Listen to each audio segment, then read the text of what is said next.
How many of you dabble? You know what I'm talking about. You're kind of in, but you're not. You just dabble. Dwight L. Moody said this: give me one man that does one thing, not 50 things that he dabbles in. We're going to talk about the Tower of dabbling.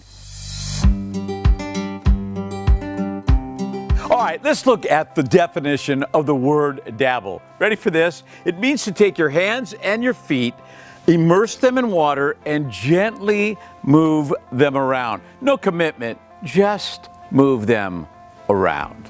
Let's talk about some of those areas that we dabble in. Obviously, weight loss. We talk about relationships. We dabble in our passion. We dabble in our goals. We're kind of in and out. There's everything in our life that we dabble in. You know why? Because we're afraid to make the commitment. 4 ways to tear down the Tower of Dabble. Number 1, secrets. Whatever is hidden will end up hindering.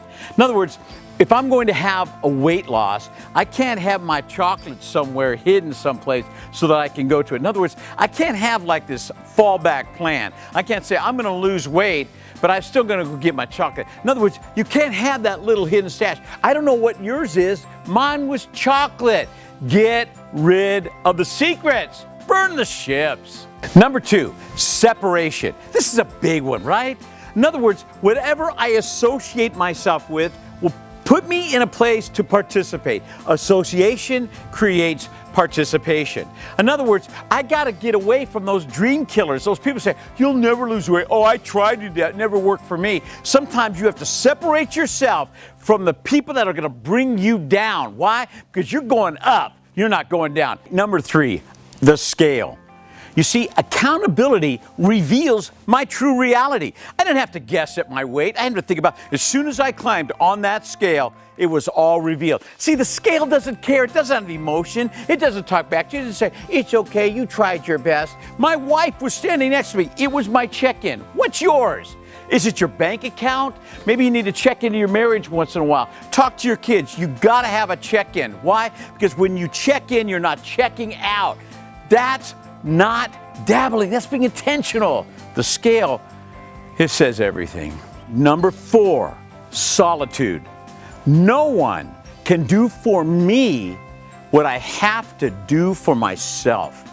No one could eat my meals for me. Nobody can exercise for me.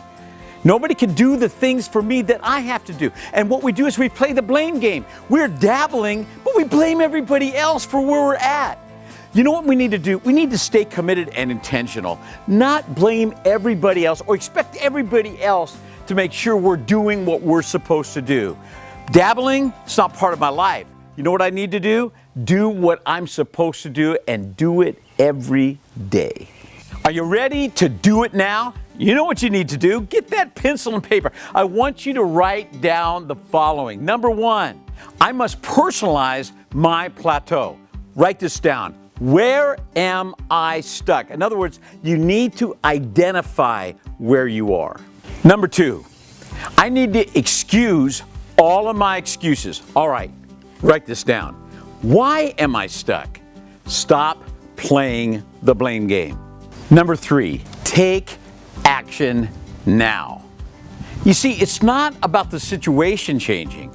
It's about you changing. Write this down. When will I change? It's all about motivation. Number 4, I must be all in. You gotta be in. You gotta be in. You can't be dabbling. Ooh, that water is ice cold. Woohoo! Write this down. How will I break the plateau? You see, you gotta be all in. All in. Are you sure, Gary? Are you really gonna be all in? Yeah, I'm all in.